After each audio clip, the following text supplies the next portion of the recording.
Hello everyone, welcome জানাচ্ছি নতুন একটি ভিডিওতে। তো আশা করি সবাই ভালো আছেন। চলেন আজকে আপনাদেরকে বিদেশের সুন্দরবন দেখাই। তো ভালোভাবে ভিডিওটি খেয়াল করেন। আমাদের যে বাংলাদেশের সৌন্দর্যটা আছে সেম ভিডিওটি যদি আগের করা আমি আজকে আপলোড দিচ্ছি। তো দেখেন এরা এখানে যারা স্কাই ডাইভ করতেছে নৌকা দিয়ে একসাথে অনেকজন, আমাদের বাংলাদেশে যেমন যারা মাছ ধরে অ্যাকচুয়ালি নদীতে তাদেরকে জেলে বলা হয়, এরকম জেলে কিন্তু বিদেশেও আছে। দেখেন একটা স্টলার যাচ্ছে মাছ ধরা, এরা মেবি এখন সাগরের ভিতরে যাবে, ওখান থেকে মাছ ধরে আবার সকালে ঘাটে ফিরে আসবে, এটাই। আর সুন্দরবনের মতো চারপাশে আপনার দেখা যাচ্ছে কিনা আমি জানি না, অনেক মানে ফরেস্ট আর কি। কিছু কিছু ভিউ দেখে দেশের কথা মনে পড়ে যায় আসলে। না, আমাদের বাংলাদেশটাও তো অনেক সুন্দর, তাই না?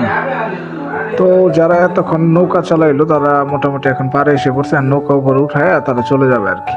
তো এটাই, বাইরের সৌন্দর্য আর দেশের সৌন্দর্য সেটা ভিন্ন। আমাদের বাংলাদেশের সৌন্দর্য আমাদের কাছেই অনেক সুন্দর, এই দেশের সৌন্দর্য এই দেশের কাছে সুন্দর, এটাই। তো আমার ভিডিওটি কেমন লাগলো আশা করি কমেন্ট করে জানাবেন। এরকম ভিডিও পেতে আমার চ্যানেলটি লাইক কমেন্ট শেয়ার করে পাশেই থাকবেন।